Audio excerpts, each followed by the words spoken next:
first body paragraph that you have to write is on the plot of the novel, which is basically the story, what happens in the story. The example over here is from the exemplar on Charlie and the Chocolate Factory, and that's the plot paragraph for that example. But first of all, what I would do for your plot is to actually brainstorm yourself what actually happens in the story, so that then you can put those notes into a paragraph. You'd want it to sort of be in chronological order. It should not just be retelling the plot. It's basically, if someone said, oh, what's the book about? You would go, oh, it's about da-da-da-da-da-da. Okay, you wouldn't actually say, then they did this, and then they did that, and then they did this. That's boring to read and listen to, okay? So once you've brainstormed your plot events, you need to put that into your paragraph. So you need to have a topic sentence that indicates that this paragraph is about the plot, okay, or what the book is about. Then you will actually provide an overview of what happens in the book. Don't just retell the story. You also don't want to give away the ending, okay? So just a basic rundown of the story. We don't need all the ins and the outs, just the basic idea of what happens.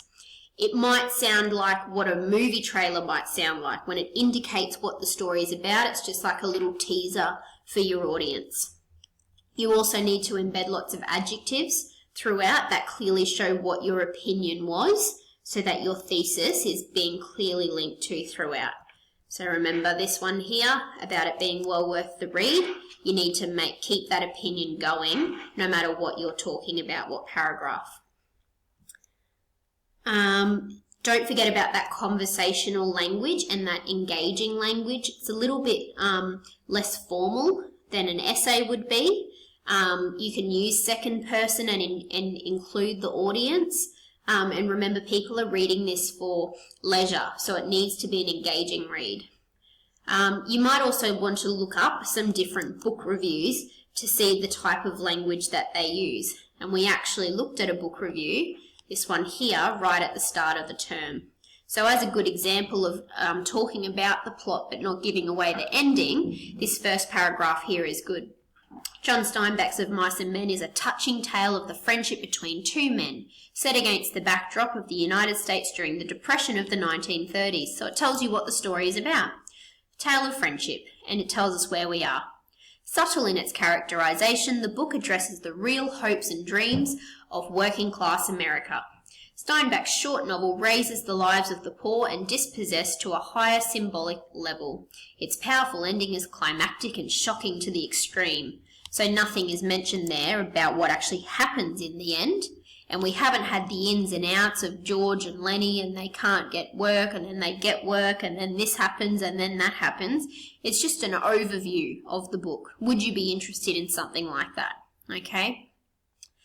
So you might want to look up some different reviews, not necessarily for this novel, just in general to see the type of language that they use. But please be very careful that you are not just finding a review, highlighting it and pressing copy and paste. Okay, your teachers understand your level of writing and when something doesn't flow with the rest of your writing. Okay, so yes, you can read other reviews and get ideas from them, but you most certainly cannot just copy what's there. So if we go back to your task. Okay, so here on our plot paragraph here, we talk about what happened in the novel. So Dahl takes his readers on a wondrous journey, so that's that opinionated language, through Willy Wonka's famous chocolate factory. The heartwarming tale of Charlie Bucket winning the final golden ticket fills the hearts of all readers with warmth and content. So we know that basically this is about Charlie winning something and he gets to go to the chocolate factory. Then I go on and just do a quick overview of some of the things we might come across.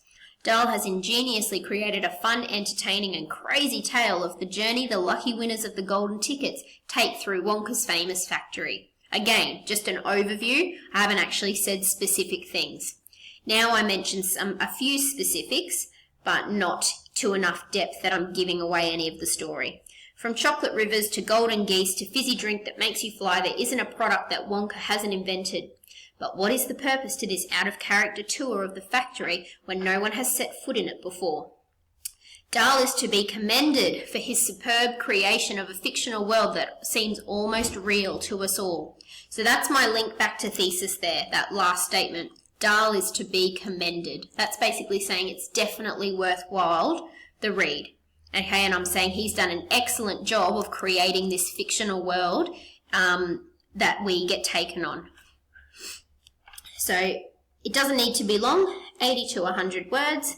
If we look up this one, it's approximately 124. So that's not very long at all. So 80 to 100 could be even shorter than that.